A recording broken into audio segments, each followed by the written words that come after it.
Holy Innocents, Martyrs. First reading, a reading from the first letter of St. John.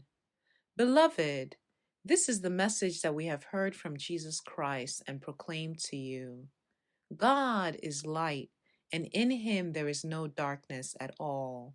If we say we have fellowship with him while we continue to walk in darkness, we lie and do not act in truth.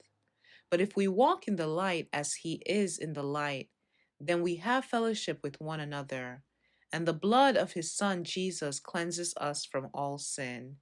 If we say we are without sin, we deceive ourselves, and the truth is not in us. If we acknowledge our sins, he is faithful and just, and will forgive our sins and cleanse us from every wrongdoing. If we say we have not sinned, we make him a liar, and his word is not in us. My children, I'm writing this to you so that you may not commit sin. But if anyone does sin, we have an advocate with the Father, Jesus Christ, the righteous one.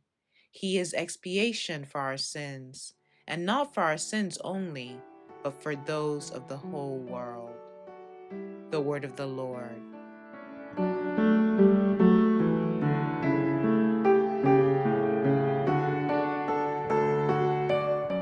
Responsorial Psalm.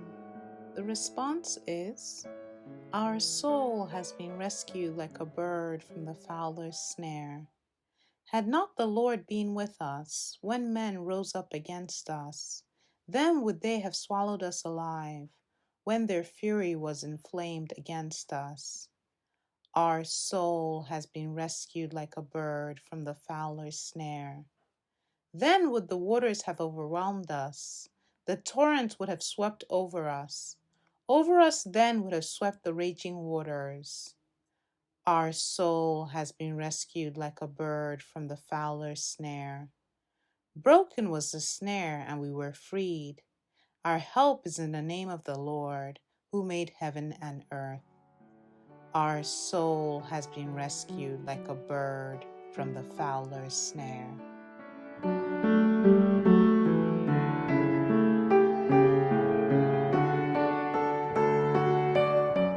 Gospel. A reading from the Holy Gospel according to Matthew.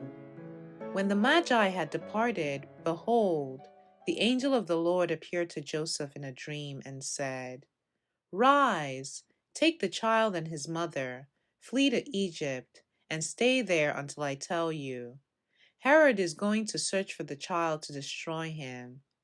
Joseph rose and took the child and his mother by night and departed for Egypt. He stayed there until the death of Herod, that what the Lord had said through the prophet might be fulfilled. Out of Egypt I called my son. When Herod realized that he had been deceived by the Magi, he became furious. He ordered the massacre of all the boys in Bethlehem and its vicinity, 2 years old and under, in accordance with the time he had ascertained from the Magi. Then was fulfilled what had been said through Jeremiah the prophet. A voice was heard in Ramah, sobbing and loud lamentation, Rachel weeping for her children, and she would not be consoled, since they were no more. The Gospel of the Lord.